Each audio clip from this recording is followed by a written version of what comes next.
রেলগাড়ির কামরায় হঠাৎ দেখা, ভাবিনি সম্ভব হবে কোনো দিন। আগে ওকে দেখেছি বারবার লাল রঙা শাড়িতে, ডালিম ফুলের মতো রাঙা।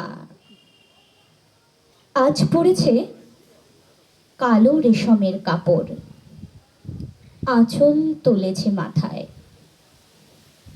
দোলন চাপার মতো ওর চিকন গৌর মুখখানি ঘিরে।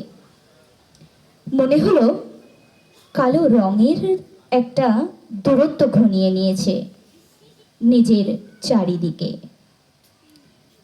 যে দূরত্ব সর্ষে ক্ষেতের শেষ সীমানায়, শাল বনের নীলাঞ্জনে। থমকে গেল আমার সমস্ত মনটা। চেনা লোককে দেখলেম অচেনার গাম্ভীর্যে। হঠাৎ খবরের কাগজ ফেলে দিয়ে আমাকে করলেন নমস্কার। সমাজ বিধির পথ গেল খুলে। আলাপ করলেম শুরু, কেমন আছো, কেমন চলছে সংসার ইত্যাদি। সে রইল জানলার বাইরের দিকে চেয়ে, যেন কাছের দিনের ছোঁয়াচ পার হওয়া তার চাহনিতে। দিলে অত্যন্ত ছোট দুই একটা প্রশ্নের জবাব, কোনোটা বা দিলেই না। বুঝিয়ে দিলে হাতের অস্থিরতায়, কেন এসব কথা।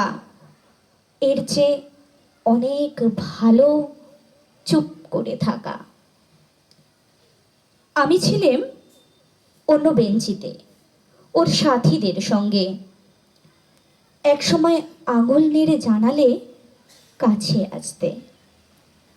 মনে হলো কম সাহস নয়। বসলুম ওর এক বেঞ্চিতে। গাড়ির আওয়াজের আড়ালে বললে মৃদু স্বরে, কিছু মনে করো না। সময় কোথা সময় নষ্ট করবার। আমাকে নামতে হবে পরের স্টেশনে।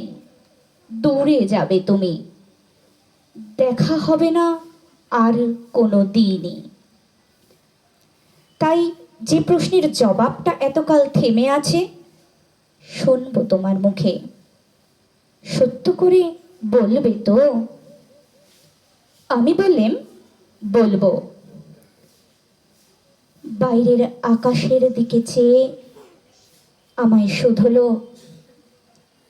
আমাদের গেছে যেদিন একেবারেই কি গেছে, কিছুই কি নেই বাকি। একটুকু চুপ করে রইলেম, তারপর বললেম, রাতের সব তারাই আছে দিনের আলোর গভীরে।